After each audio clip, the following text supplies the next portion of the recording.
룻기의 핵심 단어를 하나 꼽으라면 바로 헤세드라는 단어입니다.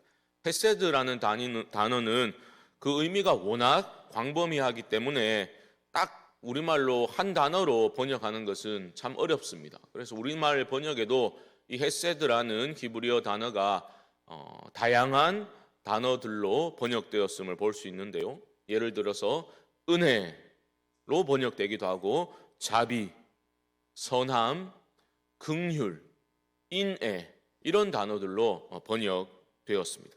그 용례를 종합적으로 분석해 보면 이런 의미가 드러나는데요. 헤세드는 약한 자가 곤궁에 처해 있을 때, 그러니까 약한 자가 어려움에 처해 있을 때 강한 자가 그럴 의무가 없음에도 불구하고 자발적으로 보여주는 사랑과 헌신, 그것을 일컬어 헤세드라고 합니다.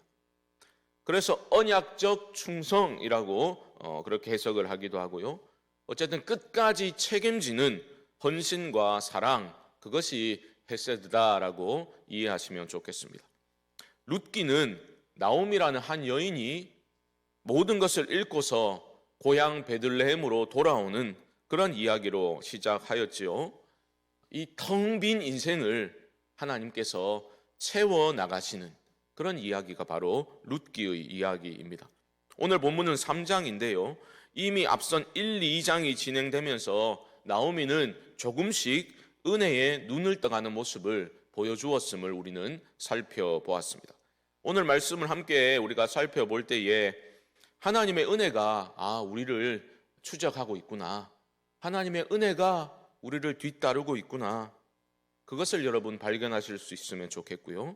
또한 우리 삶에 하나님의 은혜가 임하게 되면 반드시 어떤 변화를 동반하게 되거든요. 그것을 가져오게 되는데 나에게 하나님의 은혜가 임해서 나에게 일어날 어떤 변화를 소망하는 마음으로 말씀을 살펴나가시면 좋을 것 같습니다. 먼저 은혜가 임하게 되면 사람이 어떻게 변하게 되는가? 첫 번째로 나오미의 경우를 보면요, 하나님의 은혜를 경험하게 되면 자기 중심성에서 벗어나서 생각하고 행동하는 그런 변화가 일어나게 됩니다. 1절 말씀을 보시면요, 제가 읽습니다. 루스의 시어머니 나오미가 그에게 이르되 내 딸아, 내가 너를 위하여 안식할 곳을 구하여 너를 복되게 하여야 하지 않겠느냐. 나오미에 일어난 변화를 감지할 수 있는 그러한 발언입니다. 나오미는 한번 살아보겠다고 이방 땅으로 남편 따라 갔지요. 거기서 남편을 잃고 두 아들을 잃고 텅 빈 눈과 텅 빈 마음으로 고향으로 돌아왔습니다. 돌아온 나오미는 어찌 보면 심각한 자기 연민 그리고 자기 혐오에 빠져 살았습니다. 그래서 사람들이 이는 나오미가 아니냐라고 말했을 때 뭐라 했습니까? 나를 나오미라 부르지 마라, 나를 마라라 부르라. 마라는 쓰다라는 뜻이잖아요. 왜요? 하나님 내 인생 치셨다, 하나님 내 인생 이렇게 쓰디쓴 인생으로 만들어 버리셨다. 심각한 자기 연민과 혐오에 빠져 있는 거죠. 자기밖에 모르는 것, 자기 고통에 갇혀 살고 있는 그러한 인생이었던 것입니다. 그런데 오늘 본문 3장 1절 말씀에서 며느리 룻을 향해서 이렇게 말하죠. 내 딸아, 내가 너를 위하여 안식할 곳을 구하여 너를 복되게 하여야 하지 않겠느냐. 다른 사람이 눈에 들어오고 있는 거예요. 내가 너를 복되게 해야 되지 않겠냐. 자기 고통에 사로잡혀 있던 인생이 하나님의 은혜에 눈을 뜨고 은혜를 경험하게 되면서 다른 사람을 위해서 생각하고 행동하는 그러한 변화를 맞게 된 것입니다. 왜 이런 변화가 일어났습니까? 룻이 시어머니 나오미에게 있었던 일을, 자기에게 무슨 일이 일어났는지를 다 소상히 알려주었습니다.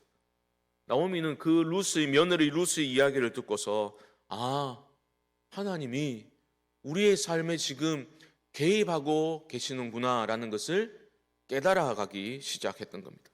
지금 은혜의 강물이 우리 삶 앞에, 내 인생 앞에 지금 흐르고 있구나, 뛰어들면 살겠구나, 그러한 깨달음이 오게 된 겁니다. 이어지는 내용을 보면 며느리 룻이 그 땅의 유력한 유력자인 보아스에게 어떻게 접근할 수 있을지를 계획을 세우고 있는, 한마디로 중매 계획을 세우고 있는 모습을 볼 수 있는데요. 여러분, 이것을 꼭 부정적인 시선으로 바라볼 필요는 없습니다. 룻기 기자는 그저 인간적으로 남자 하나 잘 잡아가지고 팔자를 고쳐보자, 이런 접근으로 묘사하고 있지 않습니다.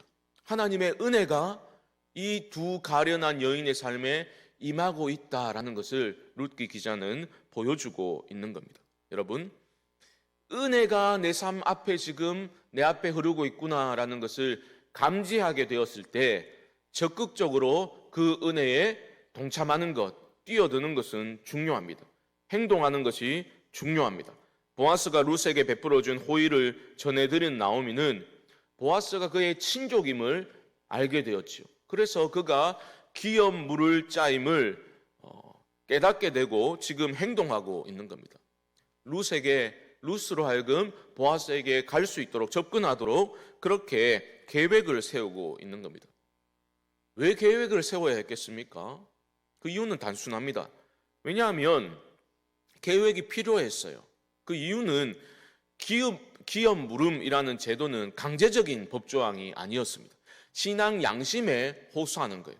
룻기에 나오는 이삭 죽기 제도와 비슷한 거예요. 그것도 강제적인 법조항이 아닙니다. 신앙 양심에 맡기는 거예요. 그러니까 기업 물을 짜임에도 불구하고 내가 싫다라고 거부할 수가 있기 때문에 지금 나오미는 룻에게 어떤 구체적인 계획을 가지고 보아스에게 나아가라라고 그렇게 알려주고 있는 것입니다. 하나님께서 은혜를 우리에게 베풀어 주실 때요, 우리는 그저 가만히 있어서만은 안 될 것입니다. 물론 하나님의 은혜가 임할 때 가만히 있어야 될 때도 있습니다. 하나님이 행하실 때 우리는 잠잠히 그것을 기다리고 하나님이 행하시도록 그렇게 기다려야 할 때도 분명히 있습니다. 이게 참 어려운 거지요. 그래서 우리에게 필요한 게 지혜와 분별력입니다. 가만히 있으면 안 될 때 가만히 있으면 안 되잖아요. 그렇죠? 어떻게 뛰어들어야 할 때, 그리고 가만히 인내함으로 기다려야 할 때를 분별할 수 있는 지혜를 주십시오라고 여러분 기도하실 수 있기를 바랍니다. 그리고 행동해야 할 때에 적극적으로 내 앞에 흐르고 있는 은혜의 강물에 뛰어들어서 큰 은혜를 누리실 수 있기를 주님의 이름으로 축복합니다. 은혜는 나오미에게만 임한 것이 아니라 룻에게도 임하였습니다. 그 은혜가 룻을 변화시켜 나감을 우리는 발견하게 되는데요. 6절 말씀 보시면 그가 타작마당으로 내려가서 시어머니의 명령대로 다 하니라. 여러분 생각해 보십시오. 잠든 보아스의 발치에 기다렸다가 눕는 것은 잘못 받아들여지면 매우 부적절하고 무모한 행동인 것이죠. 하지만 룻은 시어머니의 그 모든 명령에 순종하고 있습니다. 어떻게 그럴 수 있었습니까?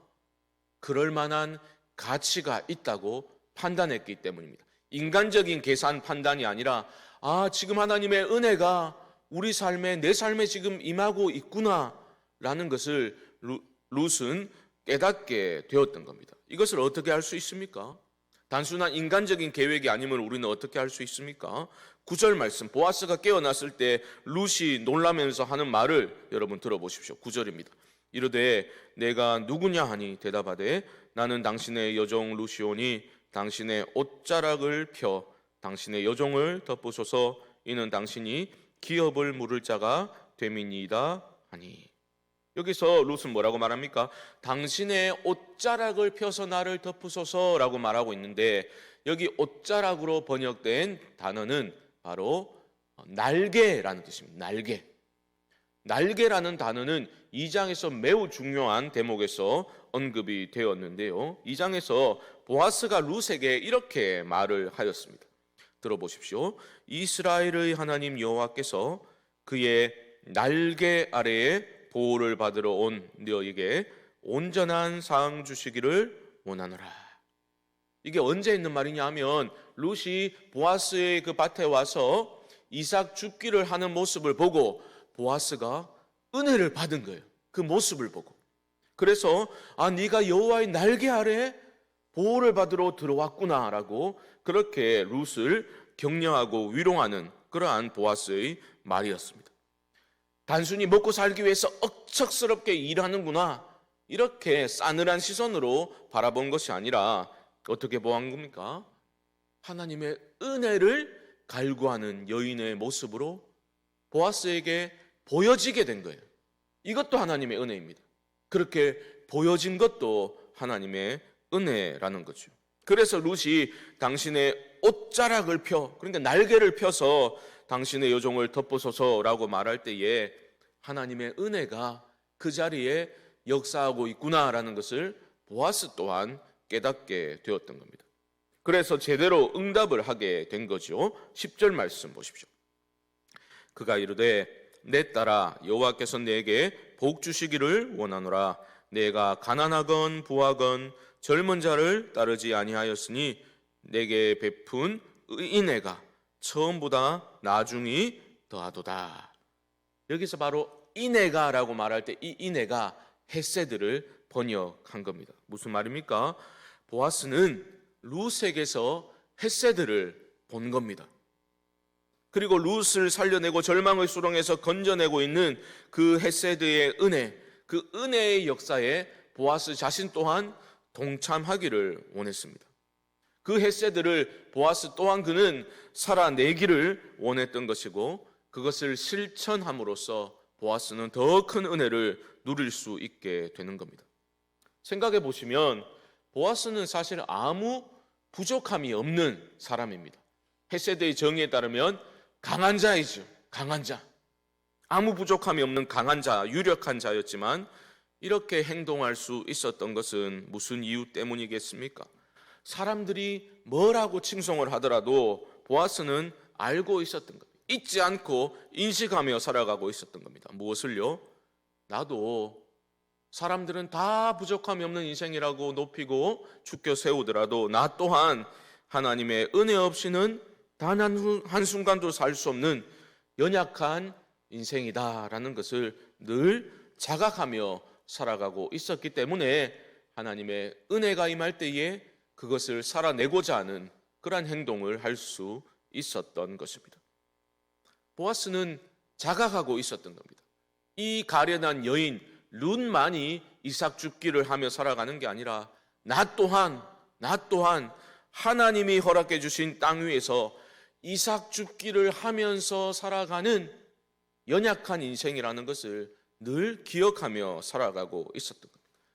하나님이 은혜 주시지 않으면 자신 또한 살아갈 수 없는 인생임을 자각하고 있었던 겁니다. 사랑하는 성도 여러분, 오늘 말씀을 통해서 여러분은 무엇을 마음에 새기시고 기도를 하기 원하십니까? 꼭 기억하십시오. 우리 모두는 여러분들의 삶의 어떠한 형편에 있든지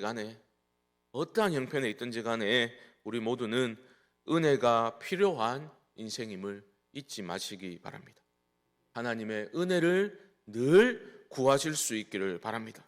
그리고 은혜가 임하게 되면 이 세 사람에게 어떤 변화가 일어났는지도 여러분 꼭 기억하십시오.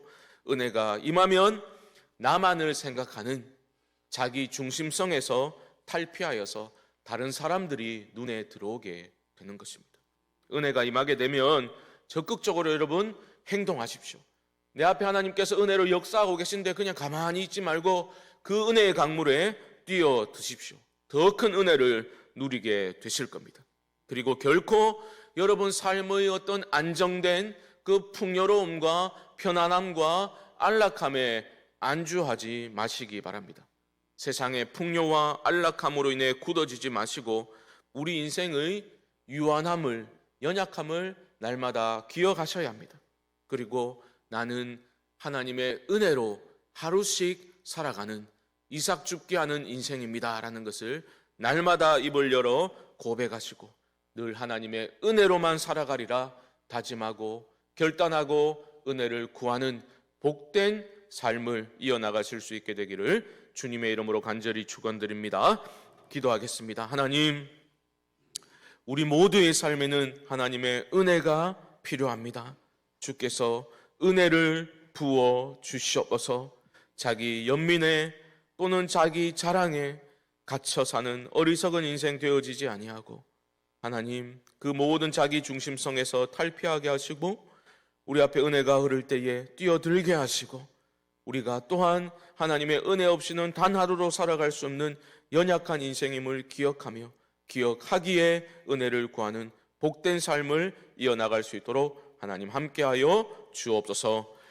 지금은 우리 주 예수 그리스도의 크신 은혜와 하나님 아버지의 무한하신 사랑하심과 성령님의 교통하심이 5월 새벽기도 11조 첫째 날 함께하신 모든 분들의 심령 가운데 지금부터 영원토록 함께 있을지어다. 아멘.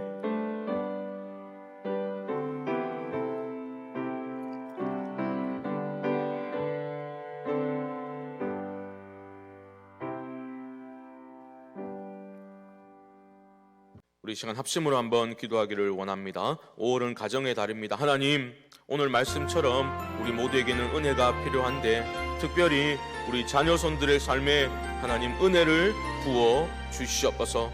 하나님의 특별한 구원의 은혜가 필요한 가족들이 있습니까? 하나님 아버지, 하나님께서 함께하여 주사 그들에게 구원의 은혜가 임하게 하여 주시고 예수 믿게 하여 주시옵소서. 우리 교회를 하나님께 올려드리며 기도합시다. 이제 포스트 코로나 시대가 다가오고 있는데 하나님, 우리 교회 모든 성도님들이 일어서게 하여 주시옵소서. 은혜를 갈망하고 간구하게 하여 주시옵소서. 특별히 6월 12일은 우리 71주년 설립 기념주일이자 우리 전교인 출석주일로 계획하고 기도로 준비하고 있습니다. 하나님, 지금까지 코로나 상황 때문에 무기력해져서 또한 여러 가지 성편 때문에 나오지 못한 성도님들 전교인 출석주일에 모두 한자리에 모여서 함께 하나님의 은혜를 찬양하고 신앙으로 함께 나아갈 수 있도록 우리가 기도하고 격려하고 권면하면서 준비할 수 있도록 하나님 응답하여 주시옵소서. 이외에도 개인적인 기도의 제목들 성령께서 주신 감동을 쫓아서 우리 주님의 이름을 한번 부르고 기도를 시작하겠습니다. 주여, 하나님 은혜를 감사합니다. 은혜를 부어주시는 하나님, 우리가 은혜를 감지하기를 원합니다. 하나님, 언제나 우리를 긍휼히 여기시고 그럴 필요가 없으신 하나님께서는 우리를 채워주시는 하나님이신 줄 믿습니다. 아버지 하나님, 그 은혜에 눈뜨게 하여 주시옵소서. 은혜를 갈망하게 하여 주시옵소서. 우리 가정에, 우리 자녀손들의 삶에 하나님 낙심하여 아버지 하나님이여 교회에 나오지 않는 우리 가족들과 우리 성도님들의 삶에 하나님 큰 은혜를 부어 주시옵소서. 돌이켜 나오미가 베들레헴으로 발걸음을 돌이켰을 때에 회복의 역사가 시작된 것처럼 하나님 아버지 무기력함을 떨쳐버리고 아버지 앞에 나아올 수 있도록 도와주시옵소서. 특별히 하나님 우리 교회를 긍휼히 여겨 주시옵시고 하나님 더욱 기도하면서 하나님의 회복의 은혜를 구합니다. 6월 12일 설립 기념주일 하나님 아버지 모든 성도들이 한자리에 모여 하나님의 은혜를 찬양하는 놀라운 시간이 되어지도록 하나님 아버지 도와주시고 우리들을 깨워주셔서 아버지 하나님 그들을 위해서 기도하게 하시고 격려하게 하시고 위로하게 하셔서 하나님 아버지 우리가 승리를 경험할 수 있도록 아버지 하나님 역사하여 주시옵소서.